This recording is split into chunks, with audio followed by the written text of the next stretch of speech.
Are you still offering discounts and giveaways and wondering why nobody's booking with you? In today's video, I'm going to share why you aren't attracting dream clients and what to do instead to actually get the clients that you want into your salon. So if you're ready to stop giving out discounts, giving out giveaways, and not get any traction from it, keep on watching.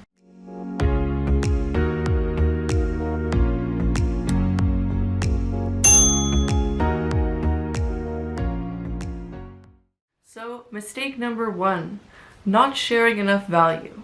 Now, if pricing was the first thing that just came to your mind, that's the problem here. Pricing is important, but it plays a lot smaller of a role than you may actually expect. More often than not, clients are actually looking for value and convenience over price. Being the most affordable artist with the most affordable pricing is going to attract clients who are motivated by your price and not your business. So this is happening because you're failing to show your unique value and why you're actually different than everybody else. Because these clients are loyal to their price, whenever someone else offers something at a cheaper price, they're going to bounce around to a different artist. So this is going to hurt your actual client retention and hurt your business overall. So this is why stacking those valuable add-ons for free to your original pricing is actually going to work a lot better to motivate new people to book with you than removing price.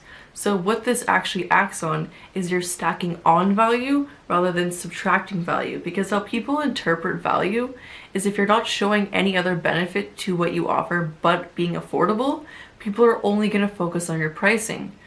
But when you actually show them what the benefit is of having your service and stack on freebies, so now you are offering a lot more than anybody else in your area for the same price, it becomes a no-brainer, because why would someone pay the same price and get less than book with you for the same price and get a lot more? So remember to always stack value instead of subtracting price. Mistake number two, they can't find you. If someone doesn't know about your business, how are they going to find you? And if you don't have a decent amount of clients already, then word of mouth marketing is going to take a lot more time than you actually expect. Having a presence online is crucial these days to actually expand your visibility to new audiences. So, can people find you in a simple search online? And if they can, what are they finding? In what they're finding, are you helping them make the buying decision? This is why having a Google My Business account is so important these days, because not only does it help you rank in searches, it will actually show your business on a map.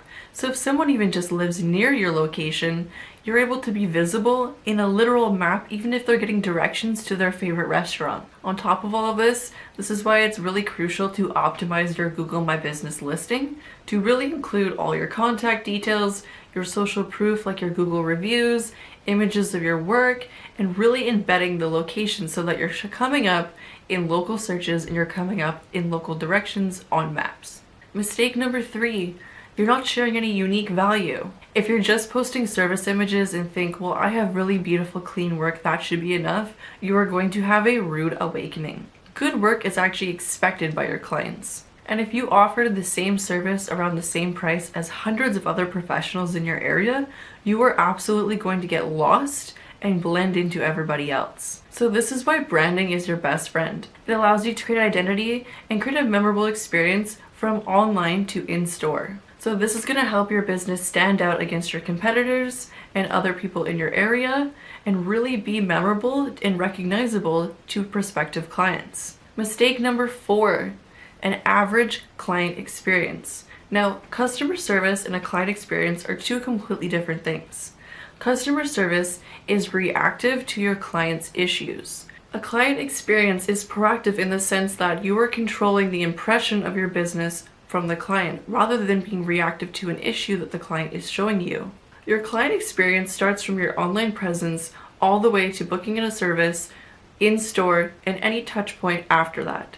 So what you can do is really audit your business on all the touch points you have throughout your customer journey to really wow them and ensure repeat business. It's also important to gather feedback for every touch point. So you might have issues in your business that you are actually not even aware of because you are not someone that's going through the booking process. So it is important every so often to go through the system like you are a potential client to see if there's any areas that you can improve to really wow your new clients to ensure that they're really going to come back and be loyal to your business. I hope there was at least one piece of advice shared today that's going to help you really start attracting those dream clients.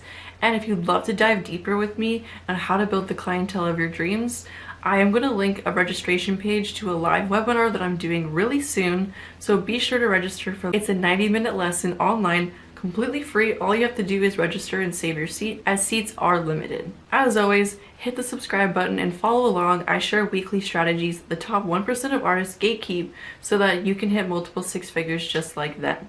As always, I'll see you guys in my next video.